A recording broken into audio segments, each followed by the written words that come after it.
I didn't want to do the interview when you first spoke with me, and I still don't want to do the interview.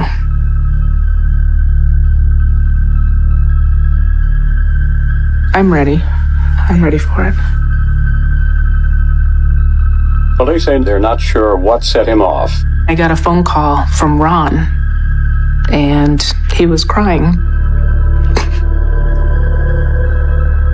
And he said, "Did you hear what happened?"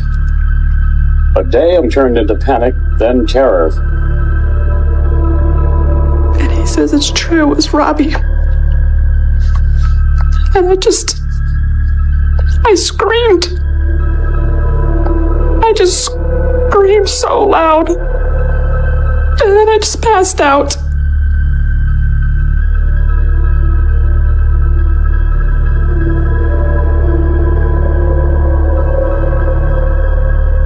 How can anyone comprehend him doing what he did? You can't. You can't justify it. There's only one person that knows why he did it. And that's Robbie.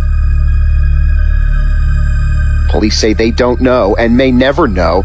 Certainly, whenever you have an incident of this nature, it may be impossible to come up with an explanation.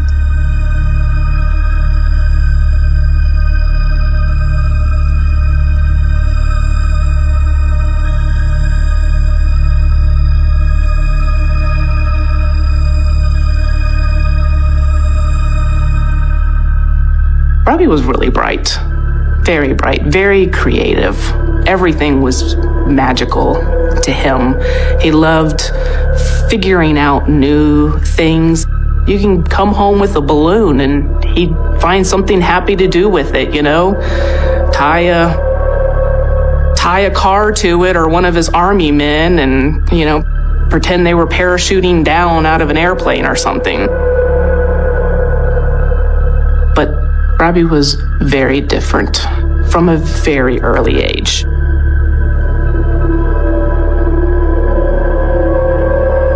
Happy birthday! 1, 2, 3. That was a good one. All right, you're gonna love us. Go ahead. He had a lot of outbursts. Here's my gift.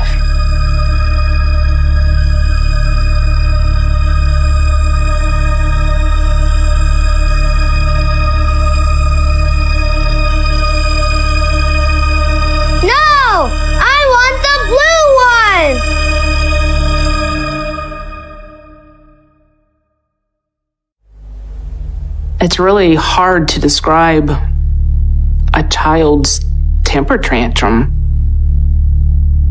Just sometimes something would click in him.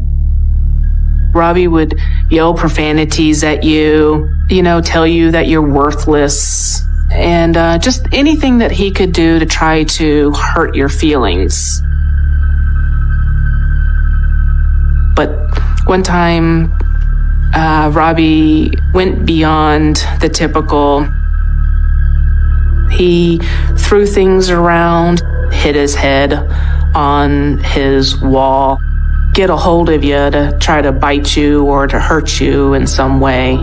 I think we were like basically any parent. You just try to talk him down and talk him out of it. But none of that worked for him. Reasoning didn't work. You would just leave him alone until he calmed down.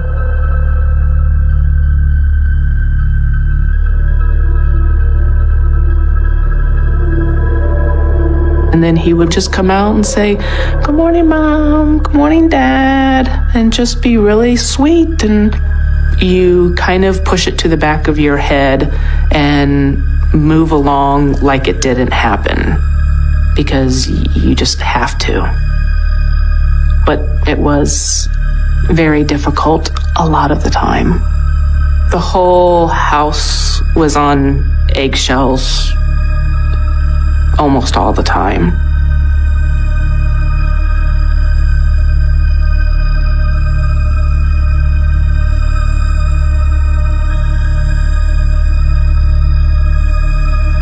Right before Christmas, he got kicked out of kinder care.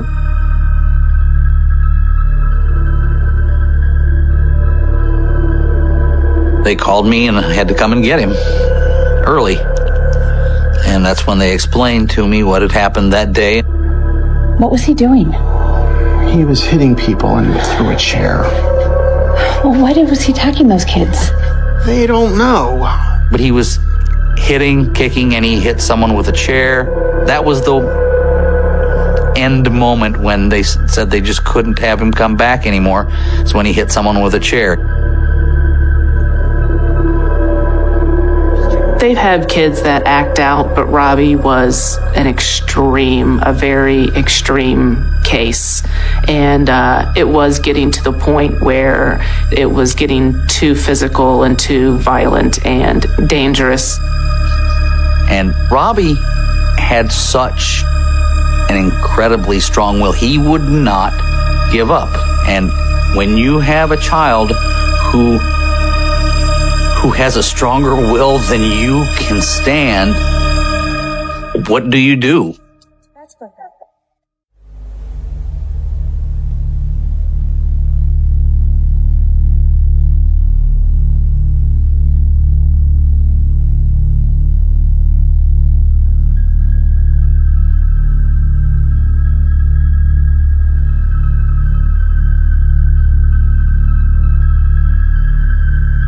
Tried to find somebody to help, because I obviously couldn't fix. I don't know enough.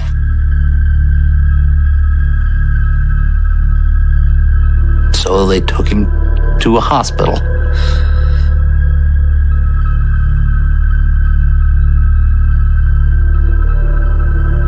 I don't know, Ron. I'm just trying to do what's best for him. The feeling of him going in there just makes you numb.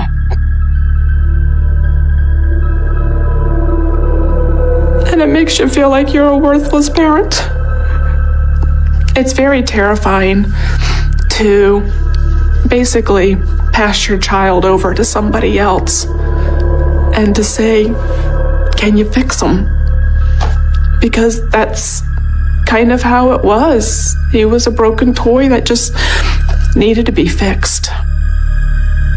And how do you tell a 4-year-old, we're not leaving you, that these people are fixing you, they're helping you? I don't remember how long he was in the first time, but when he was able to come home, he came home a very wiped clean slate. He wasn't angry anymore, but yet he wasn't that happy Robbie anymore either. He didn't have any emotions.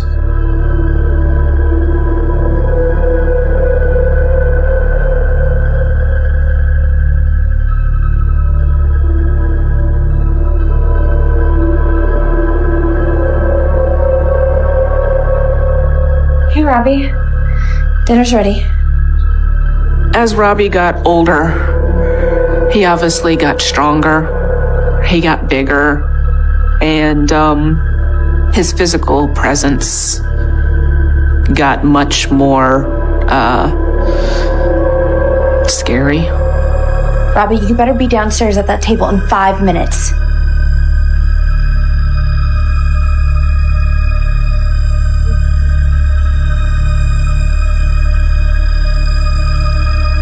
I just kept thinking, Robbie's not going to do anything. Robbie wouldn't do anything.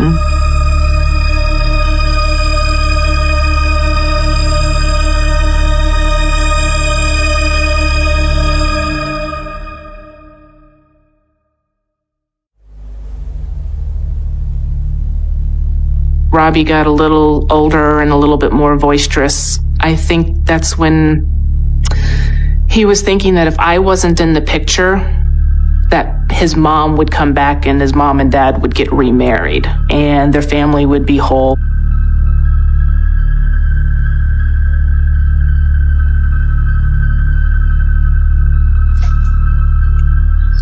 If you ever tell me what to do, I will make you regret it. That's when his hostility personally towards me really took off.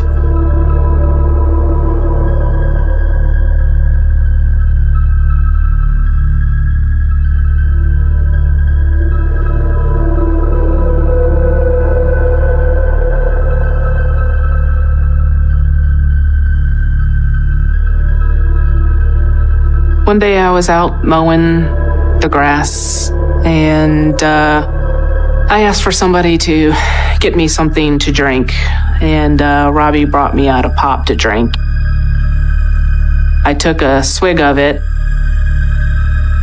and just thought, ooh, that pop, the case of pop must have gone bad or something. And I'm like, I don't even know what that even is.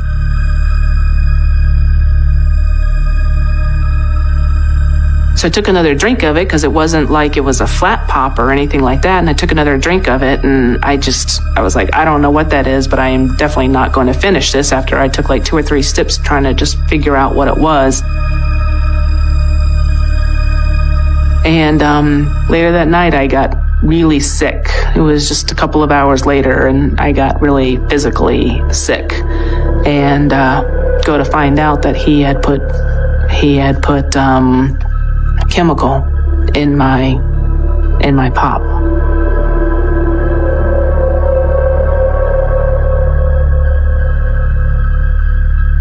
He put pesticide in it.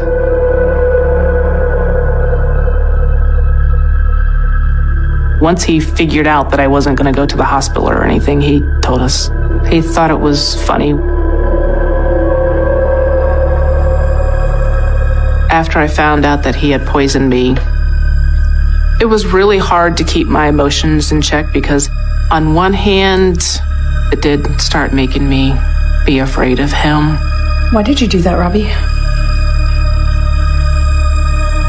I'm serious. Why would you think that's funny? It was a prank. He didn't know it was going to make you sick. Right, Robbie? Yeah. That's all it was. He just wanted me out of the picture. What's the big deal? I mean, you're fine. It's not like you died. I could have died. But in the other hand, I just kept thinking, Robbie's not going to do anything. Robbie wouldn't do anything because we know who he is. You know, he's not this terrible monster.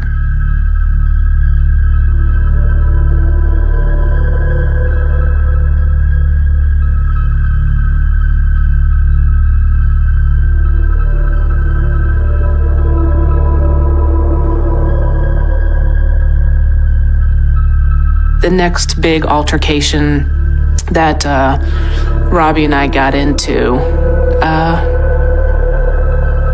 was the day that led him to permanently leave our house.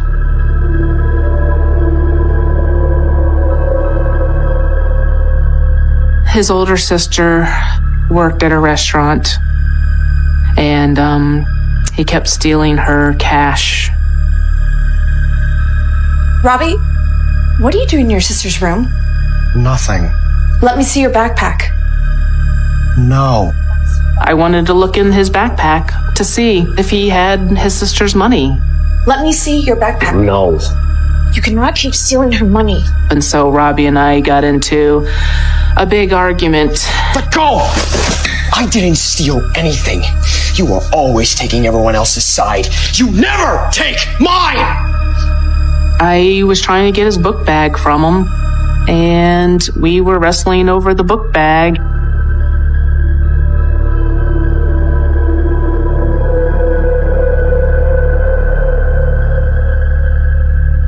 And my wedding ring cut him on the cheek.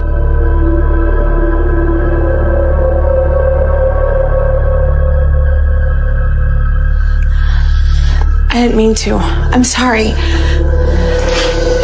If you ever touch me again, I will kill you.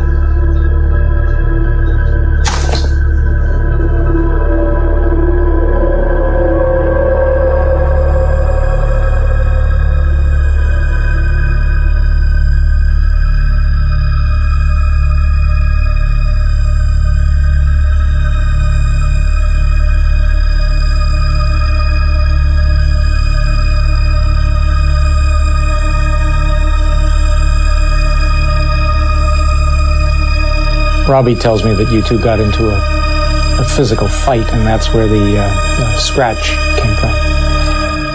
When he was at school, he went and told a couple of his friends and also told the counselor that I had hit him and that, I got physical with him, and that's how he had got the cut on his cheek.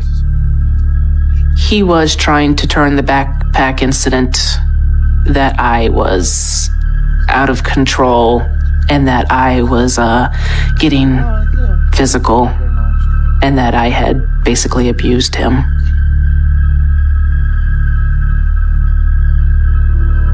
There is a more serious issue that we have to discuss here. Then he told a couple of kids at school that he was so upset with me that the only way that I was going to be leaving the house the next day was in a body bag. And told them that he was going to stab me in my sleep that night. That in addition to what happened?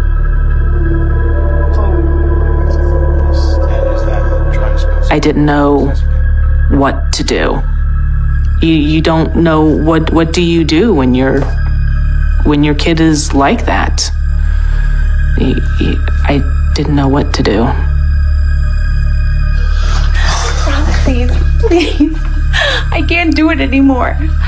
I'm scared. He didn't mean it. He's just struggling. Honey, I think he means it when he says those things. I'm on edge all the time. I just can't. I think you need to give it a little bit more time, okay? He's just a kid. When a normal kid says something, I hate you, to their parents, they don't mean it. But with Robbie, when he said these things, it brings up a doubt, and that doubt is enough to worry you. It's like, man, does he really mean this?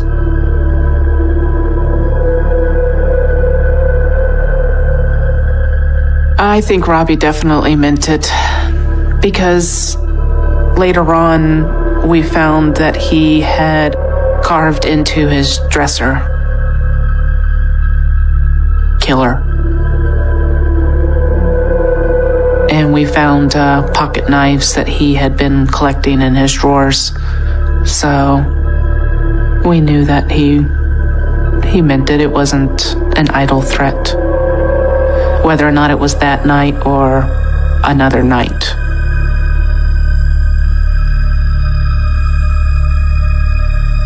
We called a psychiatrist, and his psychiatrist said that we needed to call the cops and have him physically removed, that he couldn't be trusted in the house at that time. And so they did. They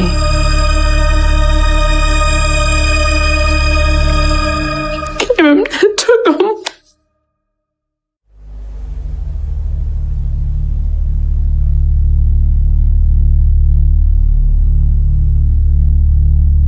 And besides a night visit or a weekend visit,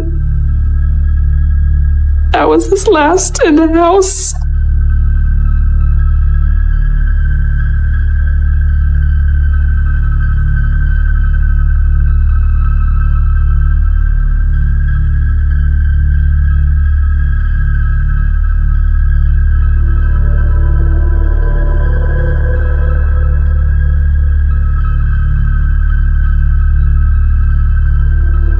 He needed someplace where he had a very structured environment. But I felt terrible. There was a piece of my family that was missing. And the doctor told us, well, it could be this, it could be this, it could be this. Separation anxiety disorder, post-traumatic stress disorder, ADD, ADHD things, everything in the world. No one on earth I knew had an answer. And they would try different medications. They would try different techniques and things. Well, that's not working. Let's try this one. Well, that didn't change anything. Let's try something else.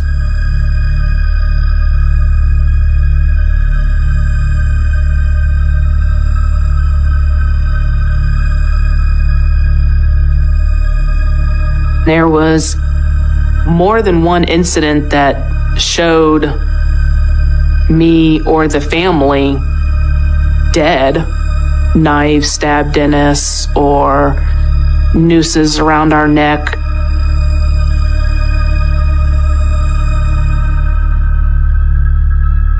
We were out of time.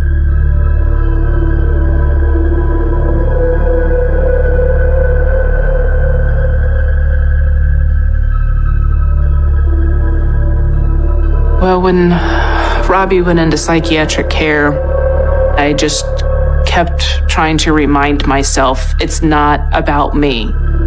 And I just would keep telling myself, it's not me, it's not me, it's not me.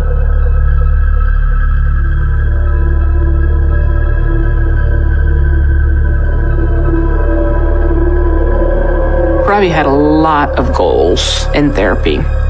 And one of them was to try to make things better with me and to basically apologize for his actions. You can't do and say these things without apologizing to somebody. You need to apologize and take accountability for your actions. He would say it, but he didn't come across as being sincere about it. I'm sorry, okay? No. I don't accept that. It was just a mess. He's not even faking it to make it. He's not even trying to pretend, oh, I love Candace now, and I want to come home, and I was wrong. We thought that he would do that eventually. 6 months goes by, a year goes by, 2 years goes by, 3 years goes by, 4 years go by, and we still can't believe that he's still down this track. And the longer it goes without actually having that interaction of apologizing, it just gets worse. And that's what's happened. Then it was back to the verbal abuse. And you were right back to square one again. Somehow it was very easy for him to constantly just keep going a level deeper and deeper and deeper. And the deeper that he got, there was nothing that anyone said or did that can bring him back up to the surface.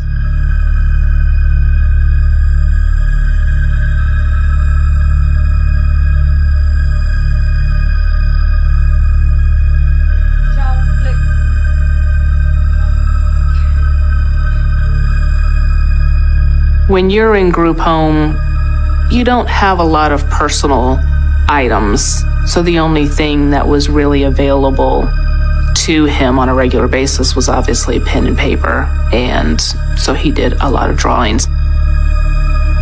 He did them all the time. He loved to draw. He was actually a very good drawer.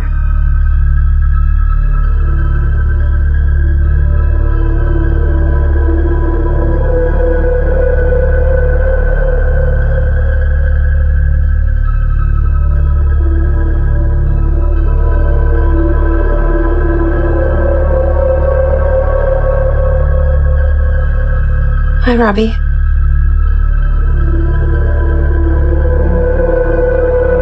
He had to draw pictures of his emotions. What are you drawing? Nothing. Can I see?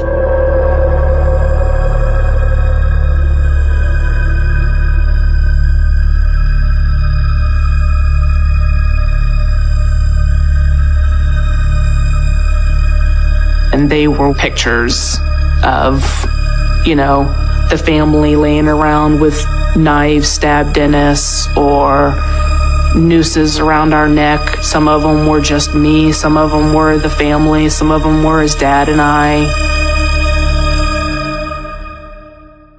I just think that he had so much darkness built up inside of him that he was just projecting and drawing what he felt.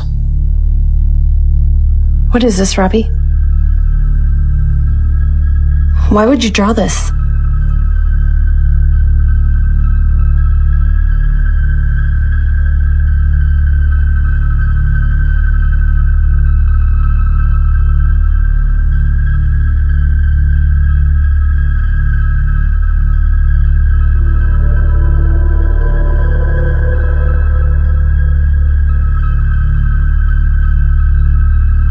He was somebody that was just unrecognizable to us. He always blamed me for not being able to come back home. You don't even want me at home. You don't even care that I'm even in here, and you're happier without me anyways.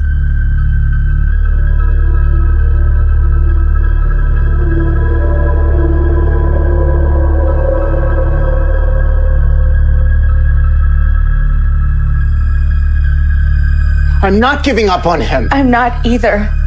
But clearly it's not working. Maybe if we bring him home again. I can't stay here anymore. Maybe it'll be better if I'm not here. I'm never going to blame Robbie for ending our marriage. But in the end, Ron and I did get a divorce so Robbie could come home. And that was kind of our last straw of maybe Robbie can come back home if I was out of the picture. I love you, Ron. But I just can't do it anymore.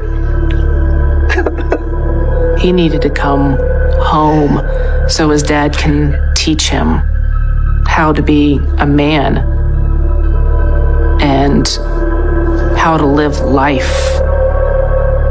Because he'd been in there for 5 years. He was 17 years old. He just needed to come home. I never spoke to Robbie again after Ron and I got a divorce. I never got any emails, phone calls, letters in the mail. I'm not sure if he uttered my name again or anything.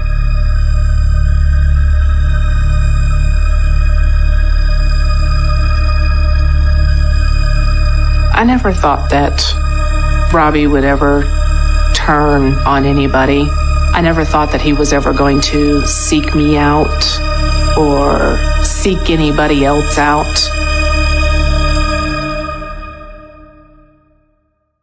Whenever you have an incident of this nature, it may be impossible to come up with an explanation. It broke everybody's heart. And it just changed everybody's life.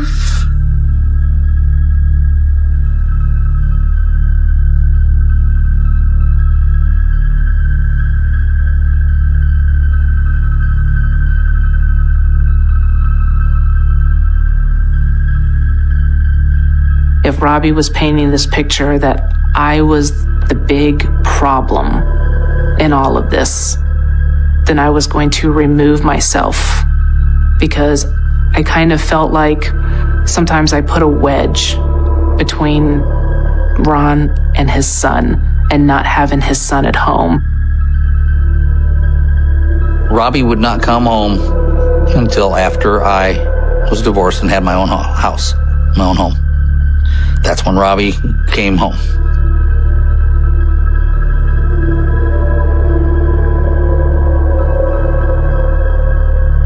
I didn't have any, rosy expectations that, ta-da, he's going to come back and he and I are going to, have this rosy life and stuff. I knew it wasn't going to be easy. I just hoped we could move forward. You just need order. You need a routine. He had real strict rules of what he was, had to do and how he had to behave. Had expectations for him to put forth the effort and do what needed to be at school. And no alcohol, no drugs. He had curfew, all the normal things, just regular, normal things. He was doing pretty well. I mean, when Robbie applied himself, he could do anything. He wasn't a dumb kid by any stretch.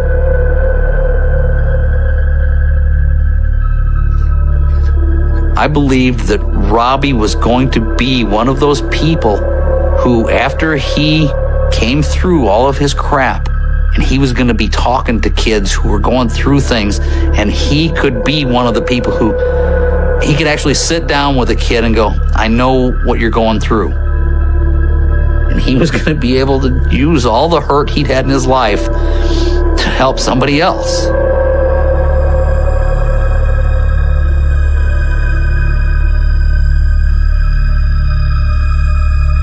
some months later, he had a job, had met a girl.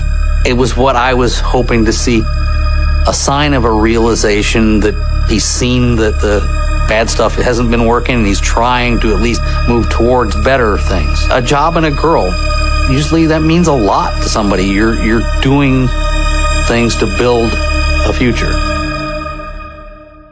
It's not like I thought he was, out of the woods, but it was one of those positive signs. It was an indication that maybe things were going to start going better.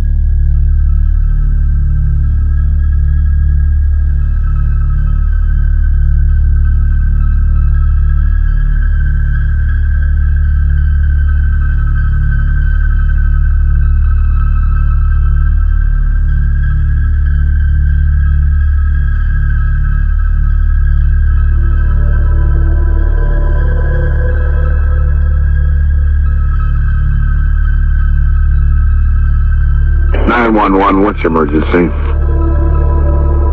Hello, 911. 911, what's your emergency? There is someone with a gun shooting people in Baltimore at Westroads. I heard 12 gunshots. Pop, pop, pop, pop, pop. And people running and screaming. I didn't know what happened. We were hiding in a clothes rack, and that's where I called 911. Hello, 911. Hi, I am at Von Mar. Yeah, we're on our way out there, ma'am. Has anybody seen the person that's doing the shooting? I have not, I'm very scared. Okay, yeah, we're on our way out, ma'am.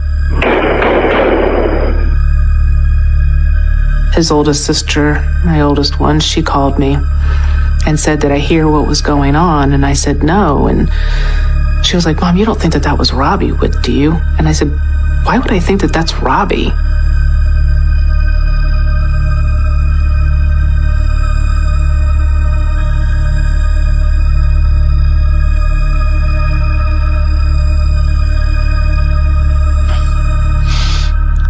I don't even remember what time of day it was. My daughter called me and said that I just heard about a shooting at Westroads Mall. And I'm scared. And she knew just a little bit of details from the news. A day of holiday shopping turned into panic, then terror, after a teenager with an assault rifle opened fire. So I'm right there by it, and I pulled up to one cop, and I asked this one cop, I said, please just tell me I'm a paranoid father, but I'm just afraid this, I don't remember how, I just wanted the guy to tell me, just go home, you're being ridiculous. And he asked me for my ID and went away. And he didn't come back. And then my phone rang.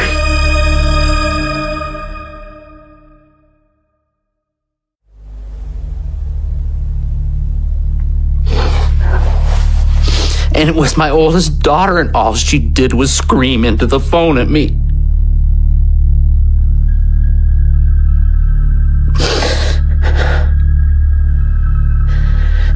And they still didn't come out and tell me anything. And that's how I found out, while I was sitting right at the place.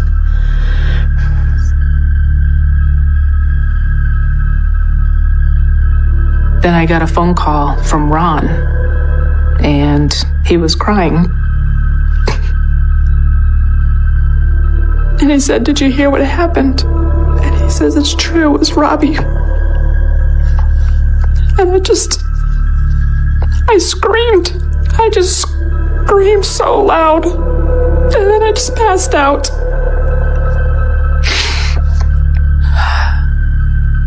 Police say 19-year-old Robert Hawkins was the shooter.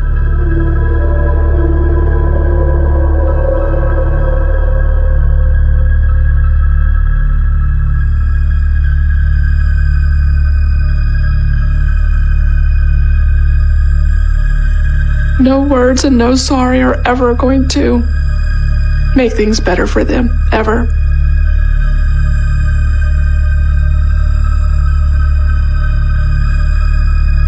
Good afternoon.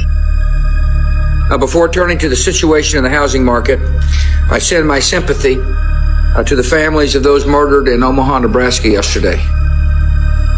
Even after it was confirmed that it was him, all I could do is just shake my head and sit there and say, I just still can't believe that he did this. And I know what a difficult day it is for that fine community. The victims and their loved ones are in the prayers of Americans. I don't understand it. I still don't understand it.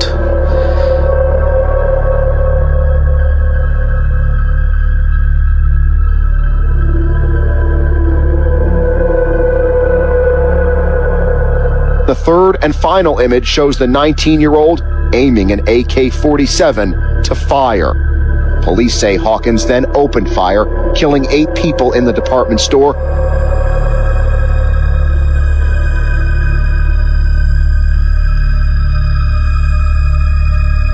It looks like he might have killed himself.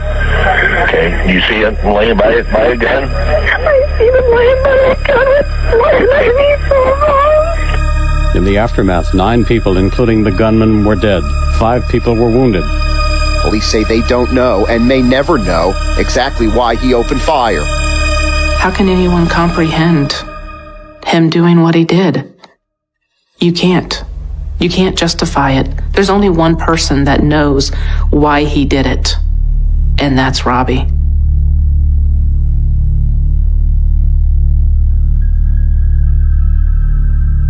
I have no idea. I still have no idea why.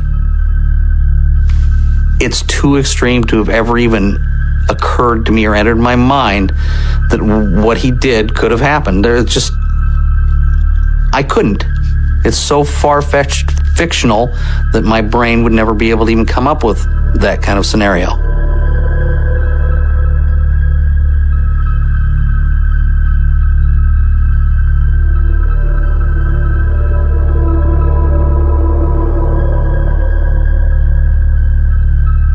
There's a lot of times I blame myself for getting into that fight with him and taking his book bag. Because if I hadn't taken it to that level, then he wouldn't have left our house.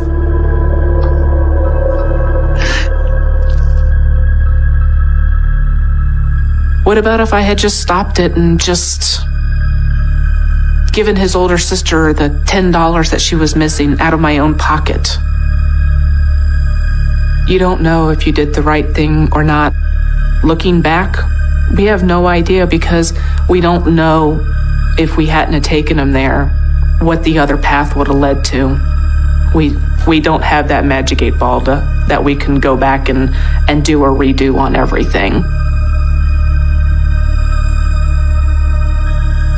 After it happened, I would just go online and all of the hundreds and hundreds of comments that people were making, I would go read them.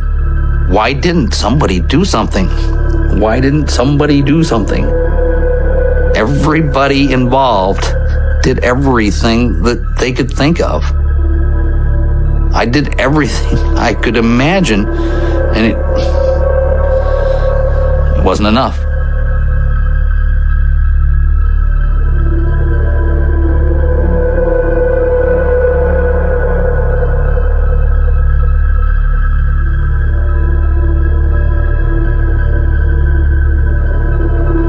After the shooting, I did hide myself away for quite some time.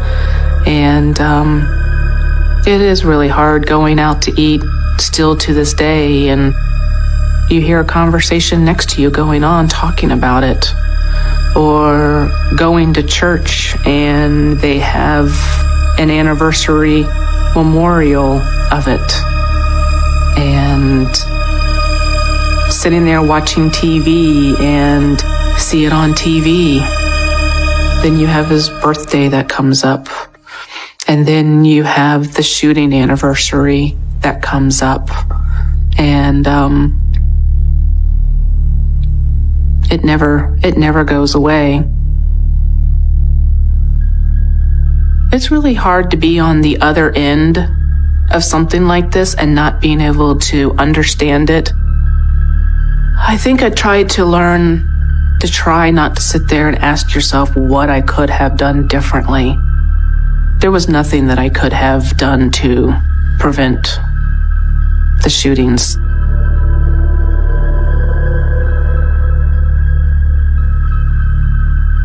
I'm not sure if I can finalize my final thoughts. I have 1,000 of them.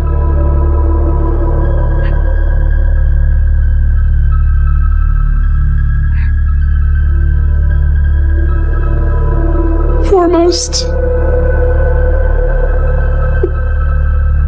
I love my family. I love my kids. I love Robbie.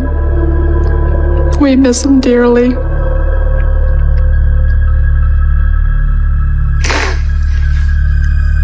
And the word sorry don't even touch how I feel to the victims and their families and everybody that has been affected by this. I can't sum it up.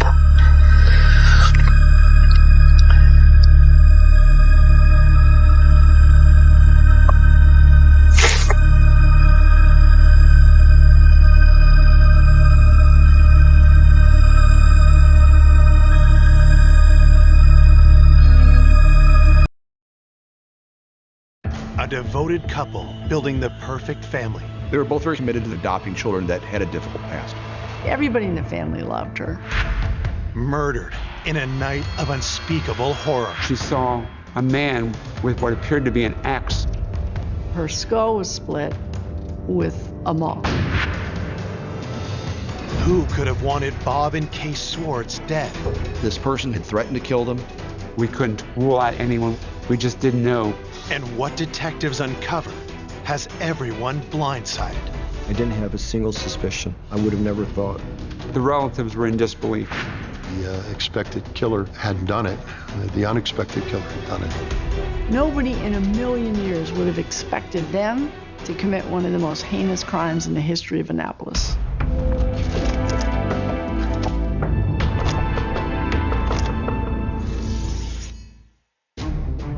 On a cold winter morning in 1984, Colorado County Police.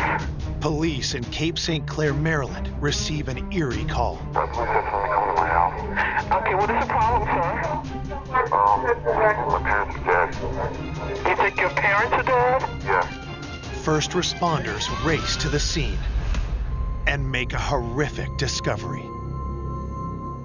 When I arrived, there were uniformed officers that were protecting the crime scene who told me we had a 17-year-old and a 9-year-old who just learned that their parents, Bob and Kay Swartz, were killed.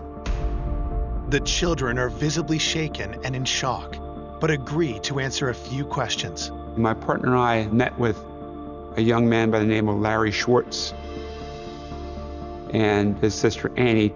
Both of them were very calm. This young man, he said that he had gotten up that morning and that Annie, who was 9, told them that she didn't know where their parents were. He then looked out the dining room window and saw his mother's body in the backyard. He told me he immediately shielded Annie's eyes so Annie wouldn't see her body and called the police. Detective Barr leaves the kids in the care of the attending officers and moves to the backyard. It's his first grim look at the scene of the crime. Kay Swartz was found outside. She was a few feet from the sliding glass door in the snow. She only had one sock on her right foot. Her left foot was bare. The blood in the snow was horrific. It was just horrific. The blood had created a slush in the snow. Kay Swartz had puncture wounds around her neck, and she had a massive wound to the top of her skull. Detective Barr then heads inside. I looked in the basement area, and I found a black vinyl chair that had pooled blood beside it. It appeared as though she had been attacked sitting in that chair, and she bled heavily onto the floor. And there was blood from that chair leading out back. Just when it seems the crime scene can't get any more grisly, detectives discover another ravaged body. We found a small office adjacent to the landing of the stairs. The door was closed. We opened the door, looked inside, and found Bob Schwartz's body. There was an inordinate number of stab wounds to Bob Schwartz. There were defensive wounds in the body. We theorized at that point it was very possible that Kay was attacked first, and then Bob heard the noise and started to come out of the room, giving Kay the opportunity to flee out the back door as the killer or killers went after Bob. As detectives make their way through the rest of the house, they see no signs of forced entry. Did Bob and Kay know their attacker? Or did an intruder sneak in through an unlocked door? As I viewed this crime scene, the enormity was off the chart. There was blood found everywhere. It was extraordinarily gruesome. Investigators collect blood evidence, but there's no sign of a knife or any kind of murder weapon. Then, toward the back of the house, they spot a critical clue. We found a bloody palm print on the sliding glass door near Kay's body. We wanted to figure out who it actually belonged to. Bob obviously never left the computer room. He died where he was attacked. And Kay's body was outside, and neither one of her hands had blood on the palms. That palm print probably belonged to the killer.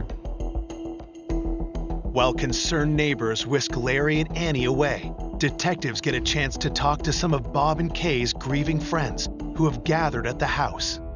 When I found out that Bob and Kay had been murdered, I said, "What? You're numb. You don't know what happened." And I just couldn't believe that Bob and Kay were gone.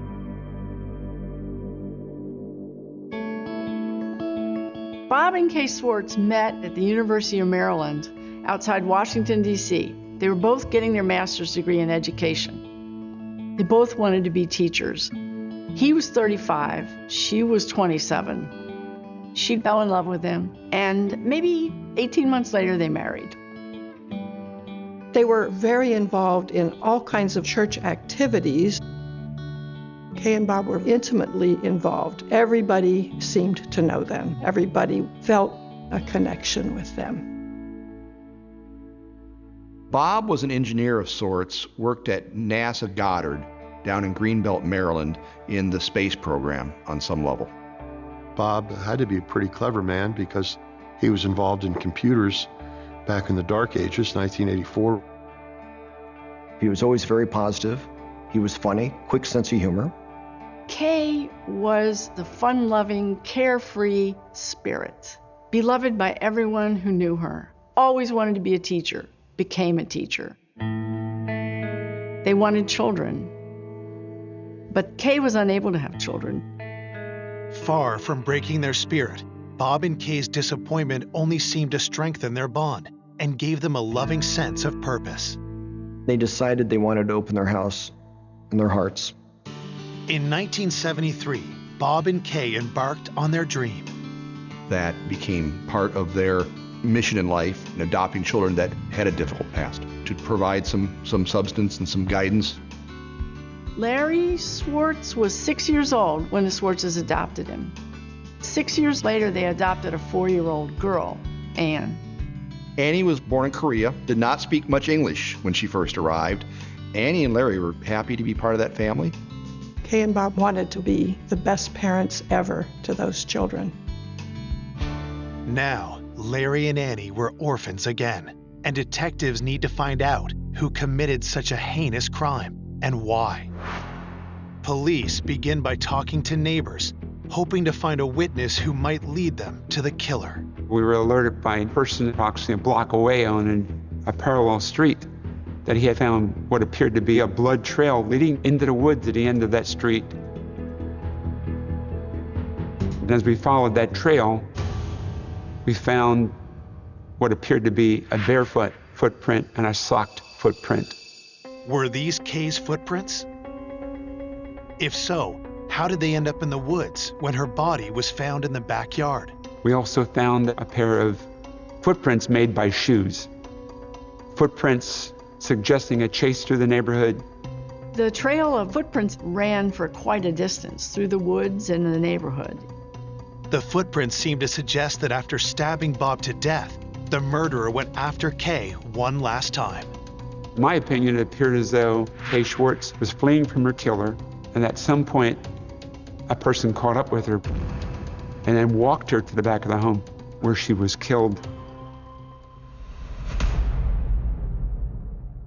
At the end of the trail, detectives make one more pivotal discovery.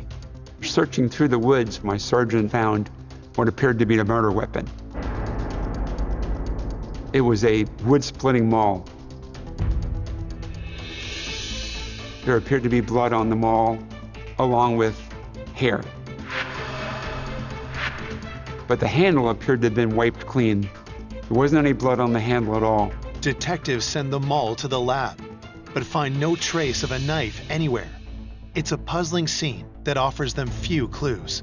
It was a very difficult crime scene to try to put together in your mind what may have happened or how did this occur. At this point, we only had 2 children, Larry and Annie, who could provide any information. When detectives circle back to them at the neighbor's house, they do their best to help. Annie related to us that she had awakened in the middle of the night to her father's screams of "help me, help me." She continued to tell us that she went to investigate and she walked to the door that exited to the carport. At that point, she saw a man walking away with what appeared to be an axe over his shoulder. And she described the person as very tall, with curly hair, and asked, "Was that person as tall as me?" She said, "No, he was taller." Detectives speak to Larry next, but suddenly the 17-year-old seems nervous. Does he know something about the man Annie saw in the yard? When we pressed Larry, he said that Michael was 6'4". Detectives stop cold. Who is Michael? And very quickly I established that Michael Schwartz was a brother of Larry. As it turned out, Bob and Kay Schwartz had adopted 3 children. Michael, who was also 17, no longer lived with them, but it wasn't clear why. So at that point, we were very, very eager to talk to Michael.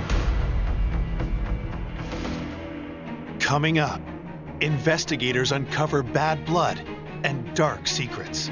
They send him to a state mental hospital. Detectives uncover startling clues. Nobody expected anything like this to happen. It became almost unbelievable. Was there more than one person with a score to settle? This person said, "I could stick a knife in his back." We didn't know what we were dealing with.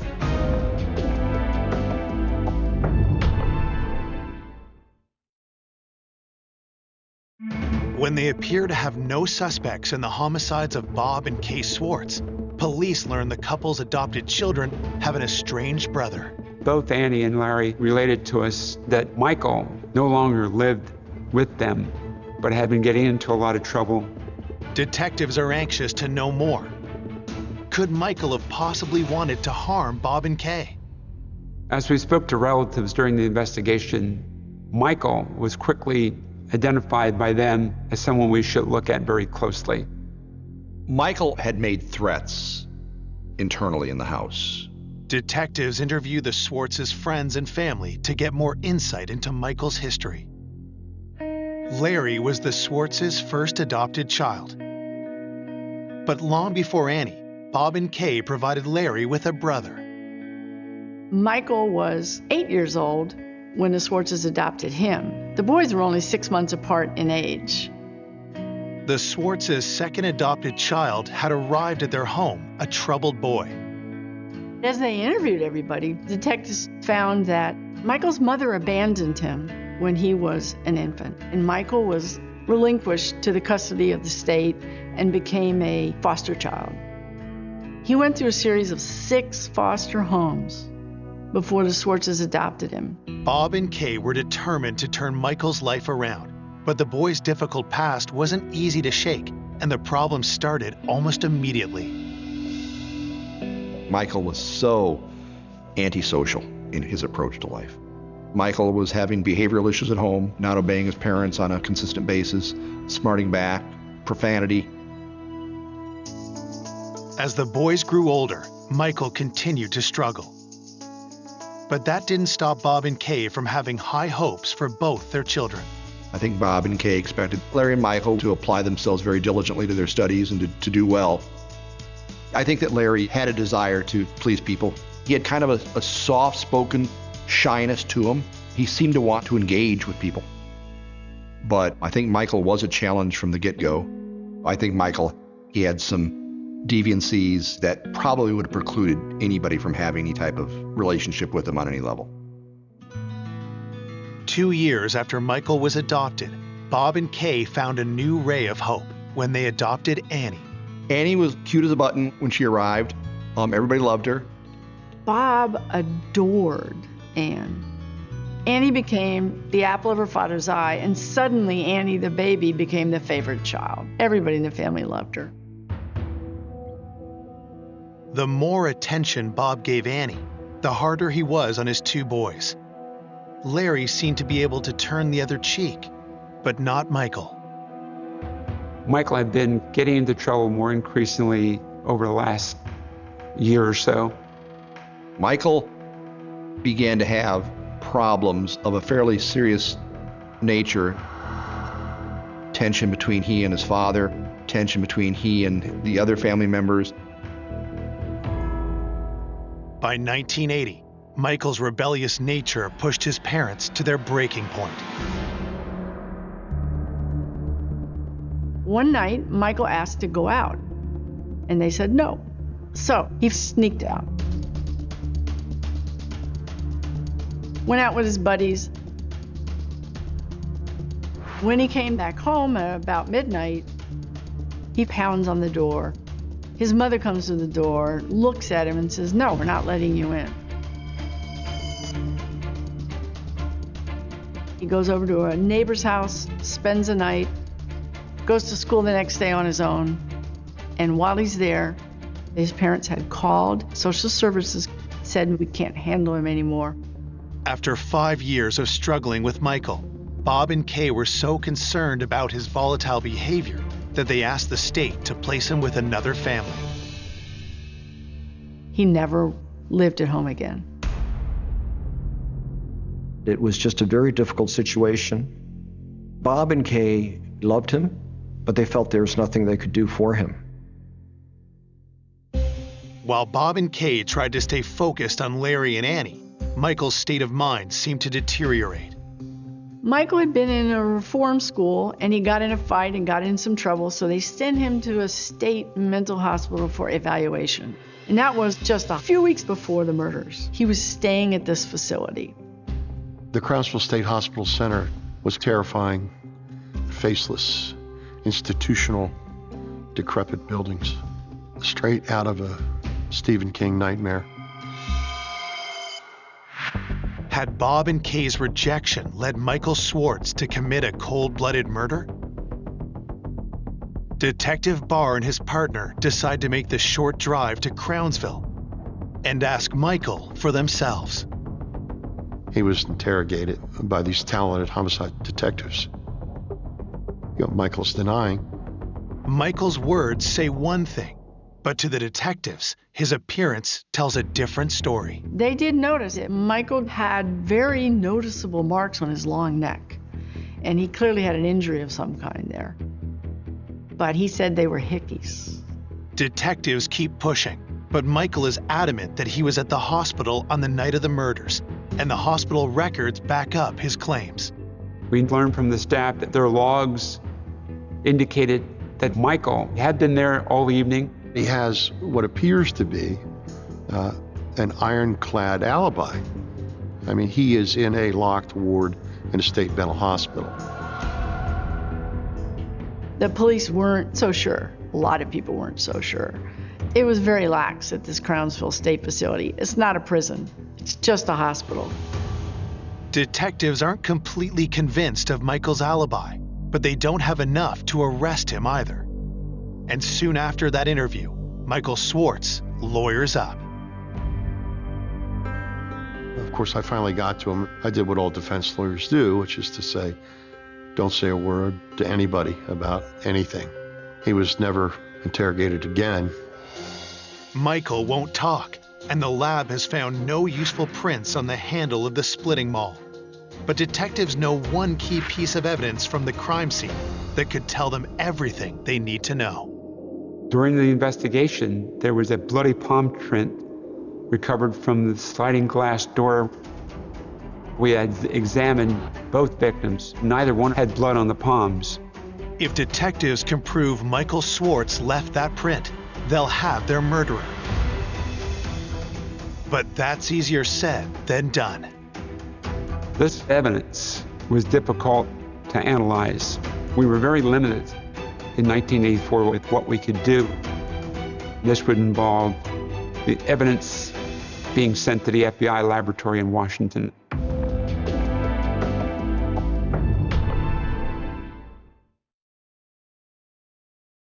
Detectives investigating the savage double murder of Bob and Kay Swartz are hoping one of their most promising pieces of evidence will help them catch the killer. A bloody palm print was lifted and sent to the FBI laboratory for analysis. We knew that it would probably take a long time to get those results. While the feds in Washington do their careful work, the shocking news of the murder spreads. There was a tremendous uproar in the community about this murder. A couple were murdered in their own home. A crazed killer chasing a woman through the neighborhood. There was a lot of pressure to solve the case. That pressure only mounts when detectives receive the coroner's report. It's a grim account of a seemingly psychotic attack. The wounds to Mr. Swartz numbered 17 in total, and in fact were lethal. Both his right and left carotid were severed during the attack. On Kay Swartz, the autopsy showed that she was stabbed 7 times around her neck area, but they were very light wounds, tentative, and then her skull was split with a maul. Detectives still haven't been able to locate the knife used in the attack, but the coroner's report does appear to confirm that they're on the right track. According to the medical examiner, we had the right theory about how this may have occurred. Kay was stabbed in the basement, got up to flee. The killer would have chased Kay Swartz as she ran from the neighborhood and into the woods, then back to the house where she was killed. Is it possible Michael Swartz eluded security at the Crownsville Mental Hospital and committed this crime? If so, detectives need to understand why. I think it's fair to say there was tension in the house. Bob had a bit of a shorter fuse than Kay and had a little bit less willingness to be tolerant of some of the children's shortcomings. Neighbors tell detectives a story they remember from a few years before, when Michael was still living with the Swartzes. Michael got in trouble for some sin, fighting on a school bus, something like that. And his father decided physical labor was what he needed. So he gave him this heavy wood splitting maul and said, take this stump out of the front yard, the dead tree stump. It was massive, a massive thing. There was no way Michael could get it. But he just swung it again and again and again. Neighbors told us that Michael chopped at that tree every evening for up to 3 hours. And approaching a month later, the stump was still there. This boy had blisters on his hands. Michael was seething and getting more and more angry. Everybody said Michael had threatened to kill his parents. Could the maul that was used to teach Michael Swartz a lesson have been the same one that ended Kay's life? Michael told his mother, Kay, that I could walk up to Bob and stick a knife in his back, kill him, and no results would befall me because I'm a juvenile.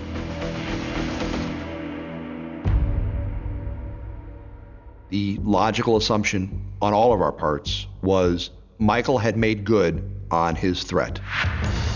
He had said he would do it, and now he's done it.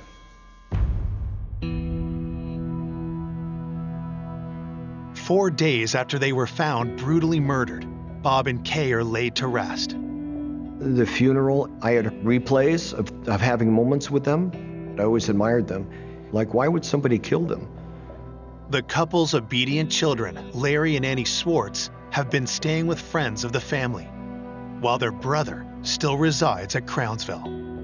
Michael Swartz was allowed out of the hospital to come to the funeral, and at the cemetery, both boys stood over the grave and shook holy water, one into Kay's grave, the other into Bob's grave.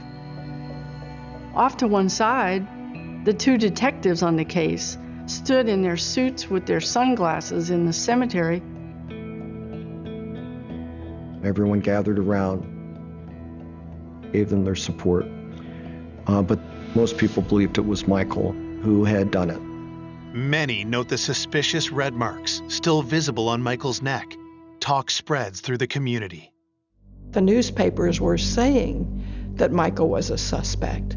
But even though he was in Crownsville at the time, there was some question about the accountability there, and maybe he could have gotten away and done it. With lingering concerns over Michael's alibi and the security at Crownsville, detectives decide there's only one way to find the truth, once and for all. Wanting to make sure that we had crossed every T and dotted every I, my partner and I decided that we were going to follow up and visit that mental hospital again.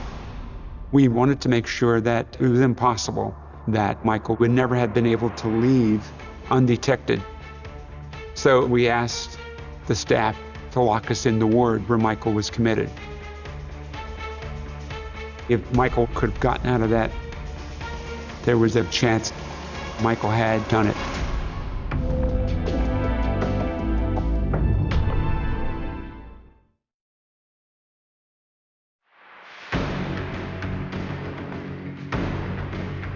Detectives are about to put Michael Swartz's alibi to the test by locking themselves in the room where he stayed at the Crownsville Mental Hospital. If he had killed his parents, Michael would have had to leave undetected, return, and get back in without someone discovering that. And we went through every door and every window, and there was no possible way we could have gotten out of that without help. So it was very convincing to us that Michael was not at the scene of the murder. Michael's been eliminated as a suspect. It's good news for Michael, but a setback for detectives. The young man was their strongest lead. Undaunted, investigators reach out to the public, hoping to cast a much wider net. As we conducted our investigation, we methodically went through a list of possible persons that may have intended harm to the Swartzes. We started a hotline for people to call in tips, and we got phone calls from various neighbors and acquaintances. One of the many calls that come in immediately piques the detectives' interest. Persons we interviewed told us that Bob steadfastly picketed an abortion clinic in Annapolis for 4 years, never missed a Saturday. And he would approach women entering the abortion clinic and attempt to change their mind about what they were going to do. He would intensely try to dissuade women from coming into the clinic. He would get up in their faces. Detectives confirm that a few of those women filed police reports against Bob, so they begin interviewing every complainant and witness connected with those reports. The police were called on several occasions by the clinic. Bob was never arrested, but he caused the abortion clinic a lot of grief. Could the killer be someone Bob confronted, or someone with a grudge against Kay? Kay was a school teacher at Broadneck High School. In her classroom, she was known for laissez-faire, not a strict disciplinarian. According to witnesses, Kay was well liked in school. She was an easygoing teacher. Detectives pursue every credible tip that comes in. Our investigation revealed that there was no evidence that anyone would have a vendetta against her. In fact, there was no motive that we could establish where anyone would have been that angry or vengeful to want to kill either of them.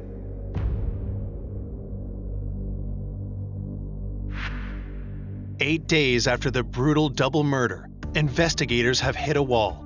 With no fingerprints on the splitting mall and their single most promising piece of evidence still under analysis, detectives are all out of options. Undaunted, they decide to start fresh, poring over every piece of evidence they do have, starting at the very beginning. Colorado County Police. Okay, what is the problem, sir? My parents are dead. You think your parents are dead? Yes. This time, investigators hone in on something they didn't notice before. When I listened to the 911 call, Larry Schwartz said, "My parents are dead." My parents are dead. However, he told the first police officer on the scene that he hadn't gone downstairs. His father was in the basement. At that point, he was only known that his mother was dead, not his father. So there's an inconsistency there. It didn't make sense. The discovery leads Detective Barr to take a harder look at Larry's version of events, and he finds several contradictions. For example, Larry telling us that he saw his mother's body from the window.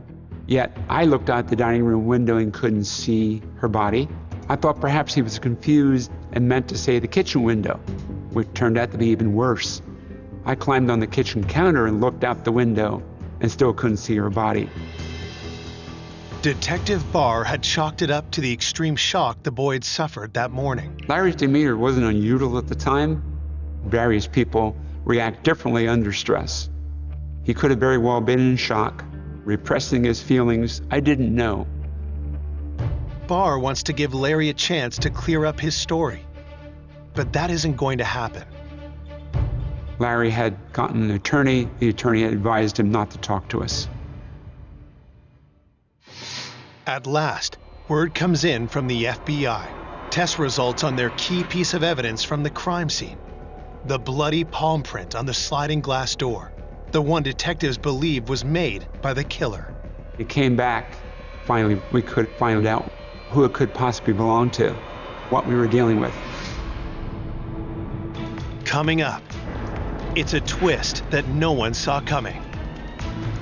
The chill just went up my spine. It just didn't seem right.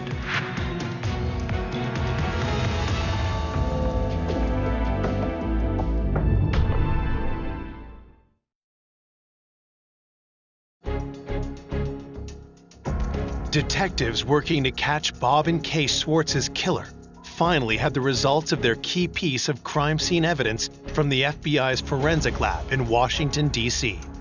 I was notified by the FBI laboratory that they had positively identified the bloody palm print recovered from the sliding glass door. The results confirm what detectives believed months earlier. The palm print belongs to one of Bob and Kay's own children, but not the child they suspected. It came back belonging to Larry Schwartz.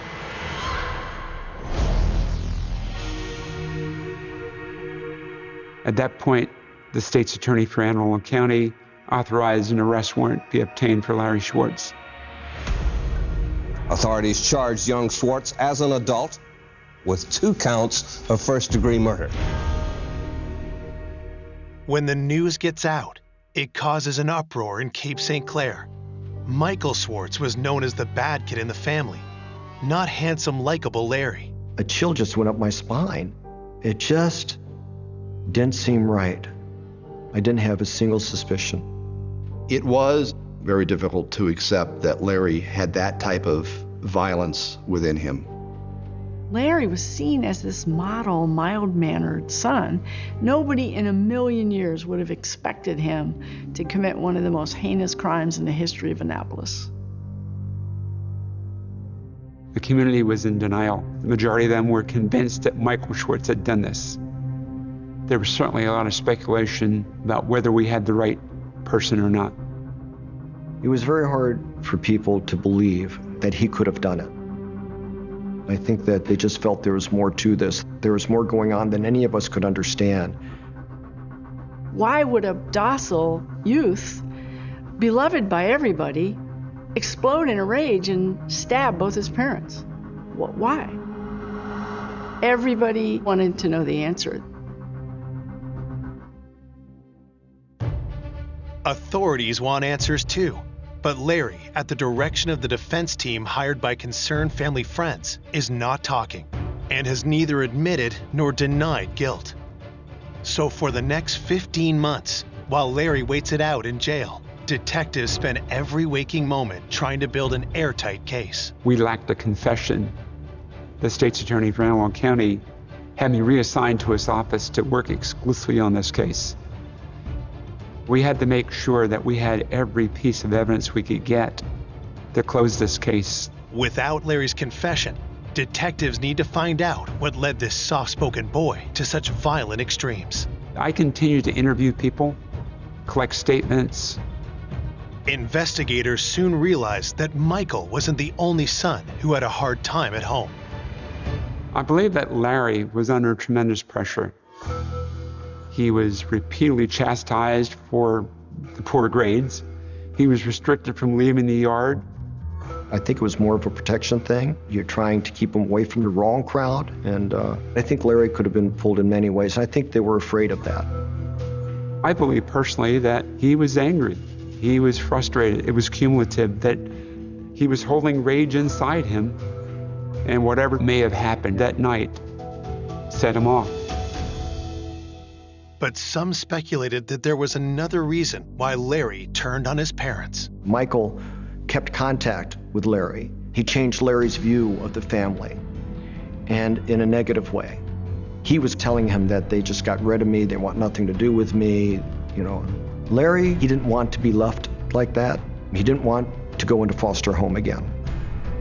Larry was extremely worried that what happened to Michael would happen to him. Then it changed, where he was afraid he was going to be put out. Despite what may have led to this violent act, 17-year-old Larry Schwartz is about to be tried for first-degree murder. 15 months after the crimes, the prosecutor had witnesses ready to line up, psychiatric witnesses who said Larry was sane, and he knew what he was doing, and he actually planned it. And they had a case to present that showed premeditated, cold-blooded murder. Larry Schwartz looked unconcerned as he arrived this morning from the county jail where he had spent the last 15 months. More than 60 witnesses have been subpoenaed to testify at Larry Schwartz's trial, which is expected to last 2 weeks. I was at the courthouse expecting a trial. There was no trial. Nobody expected anything like this to happen. It was shocking.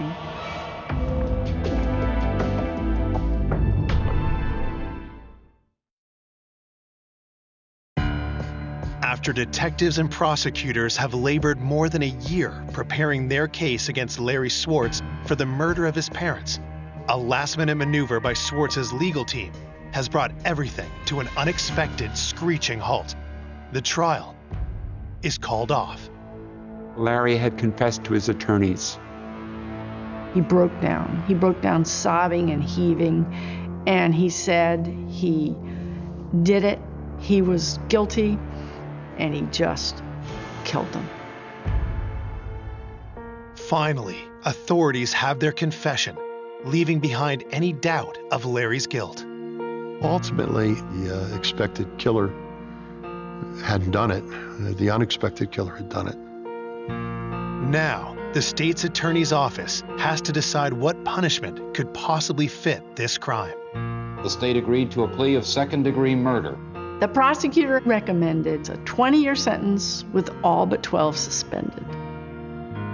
The judge agreed to make it concurrent as opposed to consecutive. I've never seen a case that lenient. The state's attorney wanted me to take Larry to the confinement facility. He knew that if I took Larry, there was a potential for Larry to tell me why he did this and how did it really occur. And I sat down with him and asked him to tell us, Larry, why did you do it? He didn't answer me. And I pressed him again, and he said, I just lost it. He said that he had come home from school that day, and later in the evening, his mother had asked him how he had done on his tests. And he knew that he had failed Spanish, and she had been writing him about not doing well in school. And she made a caustic remark about his grades, you probably failed them, meaning the tests.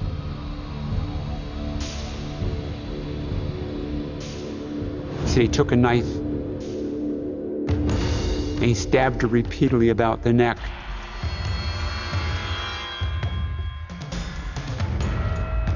And then Bob was alerted to the activity, the noise,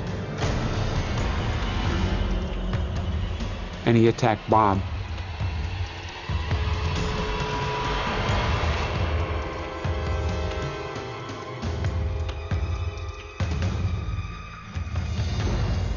Larry never did explain or admit to chasing Kay through the neighborhood. I found out during the autopsy that she had been stabbed through her esophagus, so perhaps she couldn't scream. With sheer terror, running for her life, Larry did admit to putting the splitting maul into his mother's head.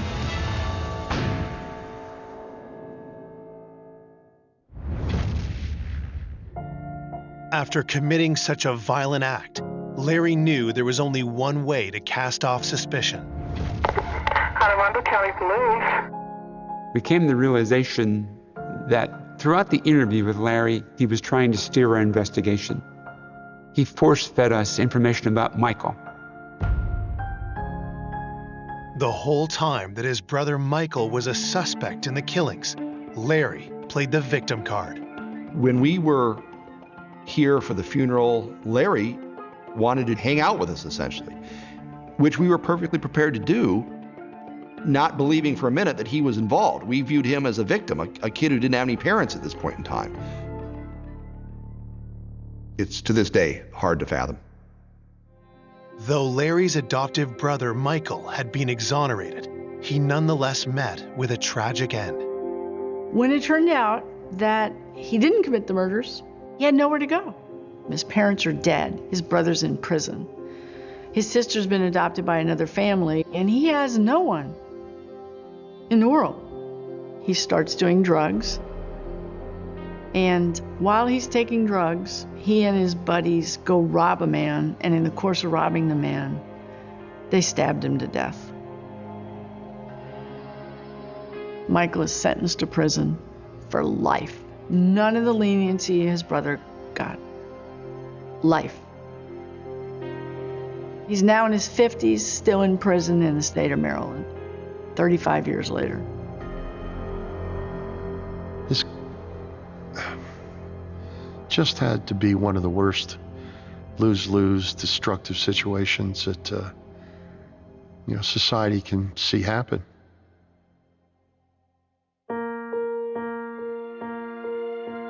Looking back over this case, I have empathy for both Michael and Larry.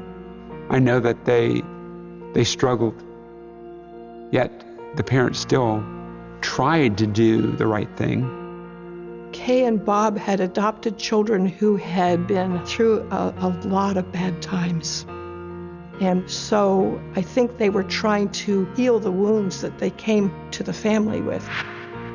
For both Michael and Larry, I could understand the frustration, the anger, but I couldn't understand the murder. That's the part I didn't understand.